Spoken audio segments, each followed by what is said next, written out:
everyone, Libby here. Today I've decided to film a bit of a video going through my health history and the journey to my fibromyalgia diagnosis, just so people who are new to my channel or haven't been with me, especially the last year, can get a bit of a catch up on what I've gone through, and also for people who are looking for information on fibromyalgia, like in the real world, and how it can impact your life and things like that. That I'm going to do like a bit of a chat here, and then I thought every couple of months I'll just do a little update of things I've learned, because I'm still in the new learning phase, and maybe some of the things that I learn along the way might be able to help other people. So I invite you to go and pause the video, go and make yourself a nice cup of tea or coffee if that's what you like, or water, get a drink, and then sit back while I have a bit of a chat with you all. So my journey started way back over 7 years ago. We couldn't even go back as far as 10, because I believe I first saw a rheumatologist in 2007, and at that time I'd been complaining of really sore, painful hands and feet for a couple of years. So it goes back over 10 years. And it first started off just sore hands and feet, like they felt swollen, but there was no visible swelling, except for some days I couldn't get my rings off, but you couldn't see like deformities or bad swelling on my hands and feet. It just felt that way to me. That's how I described the pain. Mainly in the summer. It would go away in the winter, and every summer would come along and go, oh, I've got these pains back again. And that went on for a number of years. The first thing I looked at was RSI. That got ruled out. Then it was still painful, so I went to the rheumatologist, obviously looking for arthritis, but there was no, scans didn't show up anything, everything was fine. I think after a few visits to the rheumatologist, like I would go and then I'd come back a year later, same problem. Mainly still in the summer for many years.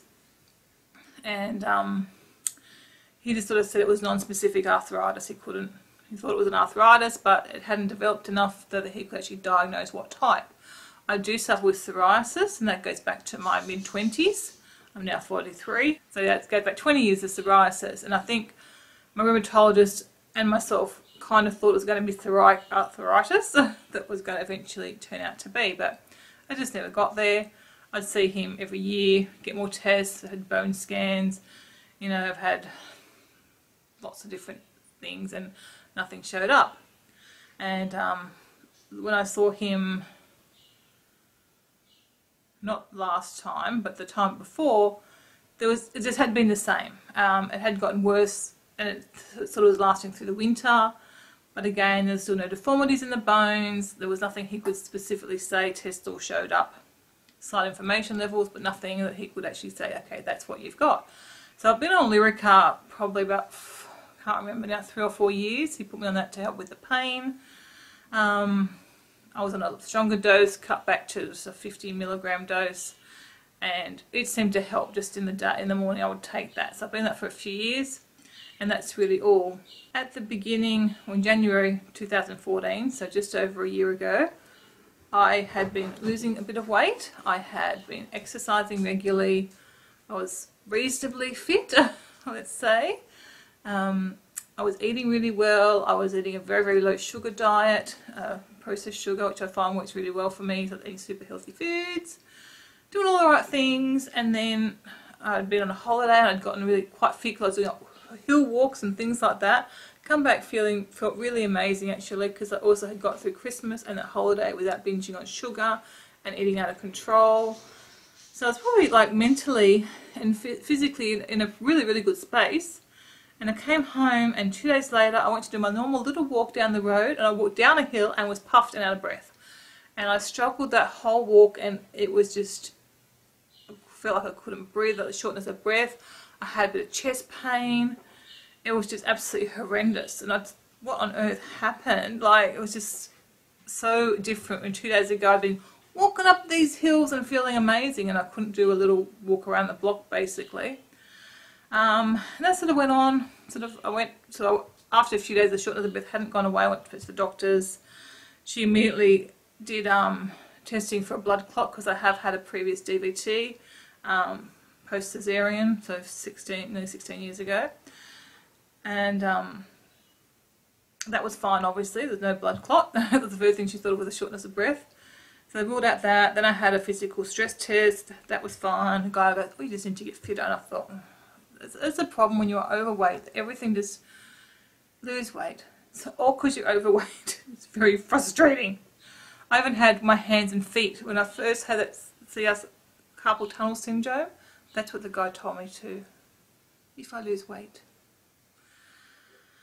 I remember that appointment. I walked out in tears. He was like quite rude about it, really. But anyway, that was a long time ago now. But yeah, the stress test guy was kind of the same thing. I thought, geez, like I was really, until I was quite reasonably fit. Not super fit, but for, you know, reasonably fit for any person of size, whatever size. I think I was pretty fit. I'd lifted weights, you know. I'd been doing walking, doing cardio, doing exercise bike at home. So it wasn't, that was not the reason for my shortness of breath. And to come on so suddenly, but yeah. And then, so that was fine. Where do we go from there? I think, it's hard to remember back now. To watch my vlogs, because it's all in there. Yeah, so that sort of went on. I was practically going to the doctors weekly for the first 6 months of last year. In about February, one of the tests showed up a high insulin level. I think that's what it is. Yeah, high insulin level. So I had a glucose intolerance test, and it was confirmed I was insulin resistant. And like I had unsettled stomach, so I went to a gastroenterologist, and I had scopes. That was probably about May, I think I had those. Also showed up sometime in there. I had an iron deficiency, couldn't increase that with supplements. And when I had the gastroscopy, that's the right word, showed up I had esophagitis, and that's probably where I'd probably had some bleeding from there, which caused the low iron level. So in June I had an iron infusion, and obviously that fixed up my iron levels, but I didn't fix up anything else, like, because I'd suffered with extreme fatigue and body aches and pains and bad headaches. Like, there's all my major symptoms that I had, as well as the shortness of breath. I had an appointment with the lung specialist in March. Come March, I was feeling quite good for a little while there. I had a few weeks where I felt really quite good. I was back exercising again, and the shortness of breath had gone, so I cancelled that appointment. Come July, I got hit full force again with the shortness of breath. Made another appointment with a lung specialist. So, and again, you have to wait ages to see these people. So like a 2-month wait to see him. And yeah, because I had a lung infection. So my normal GP had put me on, had given me an anti-inflammatory. So by the time I saw the lung specialist, that had settled down. So, because they were going to do a biopsy, but they never did it because the anti-inflammatories had taken care of the inflammation. But I'm still not 100%. I still get a bit of shortness of breath. I still get pain in the lung. He said it could be residual from the pneumonia the last time I saw a lung specialist. So I had another heart test in there. So my heart's fine. We know my heart's really good, so that's something. That's a bit of a relief, I guess. And yeah, the scopes didn't show too much. I had some polyps, but nothing too much there. Nothing, you know, no like leaky gut or anything like that that would sort of look at in your stomach and your digestive system. That was all good. So I still do take, I think it's Somac I take for the indigestion, because if I don't take it, I still do get the heartburn, indigestion pain. And he said it's fine, just take it on an as needed basis. So often I'll stop taking it, and I go, oh, I've got back again, so I'll just take it again. But I don't think there are any ramifications taking that long term. And I'm still in the anti-inflammatory as well, because when I don't take that, I get the stronger lung pain back again. So that's not all resolved. I don't really like that I've just left on this anti-inflammatory and I haven't fixed or even worked out what the lung problem is. So when I finally went to the rheumatologist in November, I could have some days that were good, but a lot of days weren't good. I had a holiday and I'd been really good in the holiday, but then I'd come back and I wasn't so good again. So it just would depend. I think I was on holidays, I was mega relaxed and happy, and then didn't suffer any pains. So rheumatologist in November. I went in, okay, if he does not give me a diagnosis, I am going to cry, because this has gone on nearly a year, not really knowing what was causing all my pain and fatigue and headaches. And I just had enough, but thankfully, we get in there, he goes through all my history again. Every appointment he'd get out notes and he reads through it so I can double check that that's right, and so for him to get into his head all the things we've been through, all the tests that we've done, all my issues and complaints, and he goes through it all. And then he did the physical test, and he did the pressure point test that they do for fibromyalgia, and I didn't realise what he was doing at the time, but I wasn't really thinking fibro. He did the pressure point thing, and I go, oh that hurts, oh that hurts, and it wasn't. And then I'll get off the thing and he goes, have you heard of fibromyalgia? And I'd actually mentioned it to my doctor back in February. Quite early on, someone had suggested it to me. I'd mentioned it to her, and she just said, we have to rule out everything else at first. And when he said that, I just went, oh my God, finally I was a diagnosis after all this time, particularly after the last year, but after the last 10 years it took to get a diagnosis of fibromyalgia. So it was a relief. I wasn't upset, I was just like so relieved. And obviously extra relief that it is, in a way, it's good to be fibro because there's no damage being done to my body. So even though I might suffer, no joints are being damaged, so that's really a good thing. So that turned into quite a big relief. I'm pretty good with it now, I think. I've sort of accepted it. But it's still kind of, sometimes I think, oh, I can fix it, I can cure it. So, but it's taken a few months to kind of sink in and accept that I have that, and I'm going to have good days and I'm going to have bad days, and I can kind of cope with that on the good days anyway, which today's a good day. So it's easy to say that on the bad days you go, how am I going to live the rest of my life like this? But I'm kind of lucky. I probably have about 50-50 bad days and good days. And thankfully whenever I got holidays I seem to have lots of good days, and just like maybe some little niggly things, but nothing major where I'm stuck on the couch all day long. Yeah, so it's been quite the journey. So the rheumatologist increased my Lyrica. He wanted me to give it a good try again on the stronger dose. So I'm up to now 100 milligrams in the morning, 100 milligrams at night. I don't really think it's doing anything much because on my bad days I'm still in quite a bit of pain. And like even today's a good day, I'm still in pain, but today will be maybe a medium day, I guess. It's not a super good day. I can feel a little tension headache brewing there, but it's not too bad. I don't know. This is okay. You can.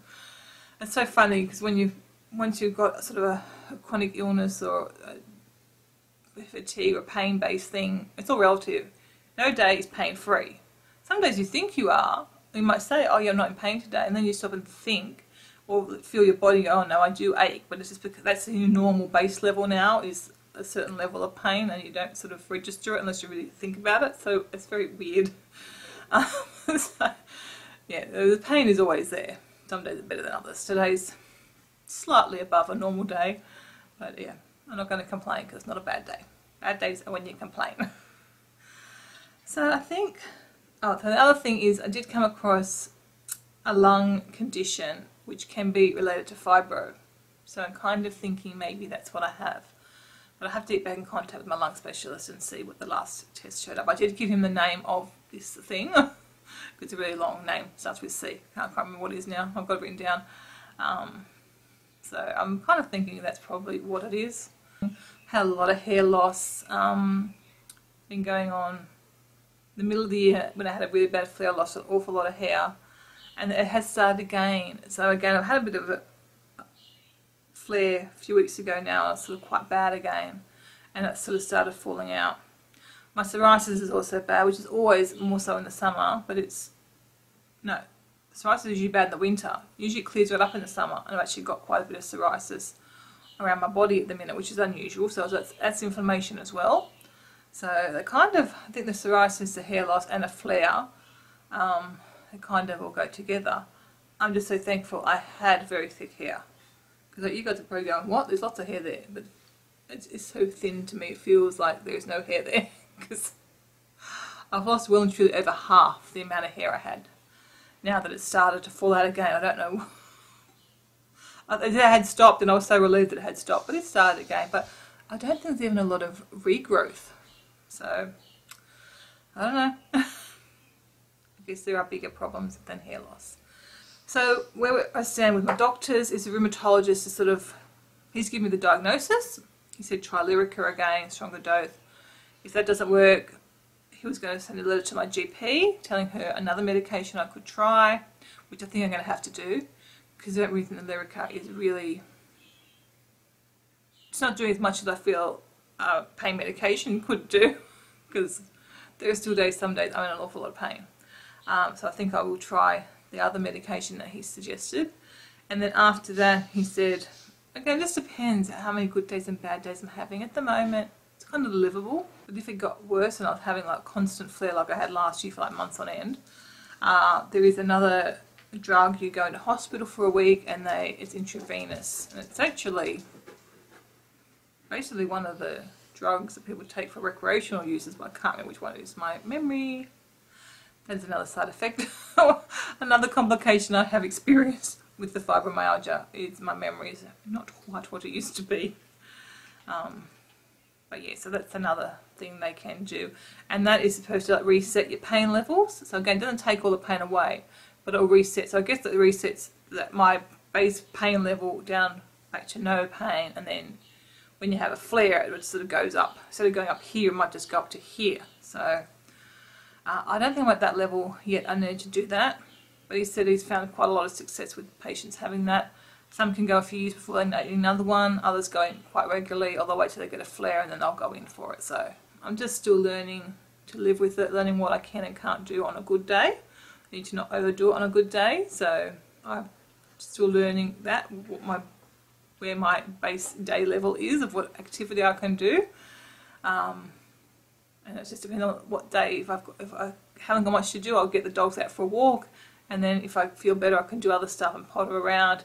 And if I know I'm going out somewhere, then I might not walk the dogs, because you've only got so much you can do, and it's not what I used to be able to do, unfortunately. The only other thing I kind of want to mention is diet. Obviously my diet's pretty mixed. I think for the most part I eat a lot of good healthy foods. I just eat also some not healthy foods, but I think the fact that my diet overall is full of lots of good anti-inflammatory foods and healthy foods, I think that's really has helped my fibro not to be as bad as some people experience with fibro. Like some people really are debilitated and they are in bed and they are in constant agony. Some people can't have people touch them. Like my fibro is maybe a moderate experience of fibro, and you hear some people's stories and you think, oh my gosh, even on a bad day I'm not at that level. And I really do attribute that down to my diet, that it's not as bad as it can get. So it's just whether if I improve my diet even more, whether I could reduce my pain levels. I kind of hope so.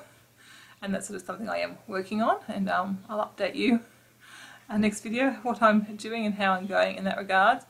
It's just a catch-22, because on a good day you go, yes, I can do a super duper vegan plant-based diet, which is what I believe is an ideal diet. But the problem with that is it requires time in the kitchen. It requires time to prep food and be organised. And when you're having bad days and you can barely get off the couch, you can't do that. So I'm now trying to utilise my good days to make sure I do a little bit of baking, a little bit of organising in the kitchen, chopping up things, having things ready to go, so that then when my bad days hit, kind of got a bit of food organised. So that's what I'm still really struggling with that at the moment, but that's sort of what I'm working on, and having a plan for the bad days is something I need to develop. I haven't done that yet, but I need to do that too. So on a bad day I'm not going, oh, I can't cook dinner, let's get takeaway. Okay, I think that sums up where I'm up to at the moment. If you don't watch my vlogs and you want to kind of get a glimpse more onto living with fibromyalgia, subscribe and watch some of the vlogs. You'll see the ups and downs that come along. And those who have been with me for the journey for the last year, thank you for putting up with me and sticking by me and being so supportive and encouraging. YouTube, I have said before, and I'll say in this video as well, I think has really helped me get through it as well. I've had interaction with people. I've been able to just get off my chest how I'm feeling, and like some videos were just complaint after complaint of how I was feeling, I know. But I think that it has been therapeutic as well, because I did have someone just to talk to. Like people at home, they don't want to hear all the time how bad you're feeling. I can tell you guys, and you seem to not worry about it. I guess you're not living with it, so people living with it's a bit different. But it's been really good. It's been therapeutic for me. I've had company when I haven't been able to go out the house, and I've also got my puppies. You can see one there, and the other one is lying behind me on the floor. They have been amazing for me as well, just to have their company and companionship. Someone to cuddle and give some love to, because I said, the middle of the year I spent day after day sitting on the couch, lying on the couch and just watching YouTube, and pretty much it's got me through it, I think. I'm enormously grateful for YouTube for being able to share, and also to have to be able to watch other people's normal lives when I wasn't experiencing a normal life. Alright, I'm going to go this time, really, I promise. And I'll either see you in normal vlogs or other videos, or if you're just going to watch the fibro ones, I'll see you in a few months for another update on how I'm going living with fibromyalgia. I will talk to you all again very soon. Bye.